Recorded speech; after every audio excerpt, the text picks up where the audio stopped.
ಅಕ್ಕಿಯೊಳಗನ್ನವನು ಮೊದಲಾರು ಕಂಡವನು, ಅಕ್ಕರದ ಬರಹಕ್ಕೆ ಮೊದಲಿಗನದಾರು.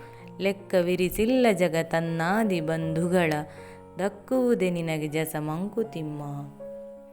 ಮಂಕುತಿಮ್ಮನ ಈ ಕಗ್ಗವು ಜೀವನದ ಮೂಲಭೂತ ತತ್ವಗಳನ್ನು ಆಳವಾಗಿ ಆಲೋಚಿಸಲು ಪ್ರೇರೇಪಿಸುತ್ತದೆ. ಅಕ್ಕಿಯಿಂದ ಅನ್ನವನ್ನು ಮಾಡುವ ಪ್ರಕ್ರಿಯೆ ಎಂಬುದು ಅತ್ಯಂತ ಸಾಮಾನ್ಯ ದೈನಂದಿನ ಸಂಗತಿಯಾಗಿದೆ.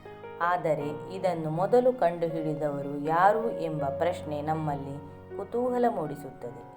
ಯಾವ ಹೊಸ ವಿಷಯವನ್ನಾದರೂ ಕಂಡುಹುಡುಕಿದ ಮೊದಲ ವ್ಯಕ್ತಿ ಯಾರು ಎಂಬುದು ನಮಗೆ ತಿಳಿದಿಲ್ಲ. ಇದು ನಮ್ಮ ಜ್ಞಾನದ ಪರಂಪರೆಯ ಒಂದು ಭಾಗವಾಗಿದೆ. ಅಕ್ಷರ, ಬರವಣಿಗೆ, ಶಬ್ದದ ಮೂಲಕ ವಿಚಾರ ವ್ಯಕ್ತಪಡಿಸುವ ಈ ಆದಿಮಾಯೆಯನ್ನು ಯಾರು ಕಂಡುಹಿಡಿದರು ಎಂಬುದು ಮತ್ತೆ ತಿಳಿಯದ ಸಂಗತಿಯಾಗಿದೆ. ನಾವಿಂದು ಬರೆಯುವ ಅಕ್ಷರಗಳನ್ನು ಹೀಗೆಯೇ ಬರೆಯಬೇಕೆಂದು ಕಂಡುಹಿಡಿದವರು ಯಾರೆಂಬುದು ನಮಗೆ ಗೊತ್ತಿಲ್ಲ. ಲೆಕ್ಕ ಹಾಕುವ, ಖಾತೆ ಇರಿಸುವ ಪರಿಕಲ್ಪನೆಯು ಯಾವಾಗ ಹುಟ್ಟಿತು ಎಂಬುದು ಕೂಡ ಯಾರಿಗೂ ತಿಳಿದಿಲ್ಲ. ಪ್ರಾಚೀನ ಕಾಲದಿಂದಲೂ ಜನರು ಲೆಕ್ಕ ಮತ್ತು ವಿವರಗಳನ್ನು ಬರೆಯುವ ಅವಶ್ಯಕತೆಯನ್ನು ಕಂಡುಕೊಂಡಿದ್ದರು.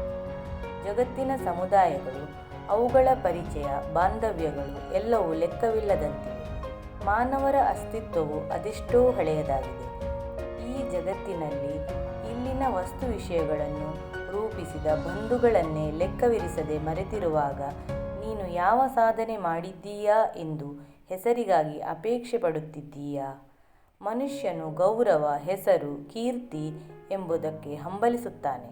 ಆದರೆ ಅದು ಯಾವುದೂ ಶಾಶ್ವತವಲ್ಲ.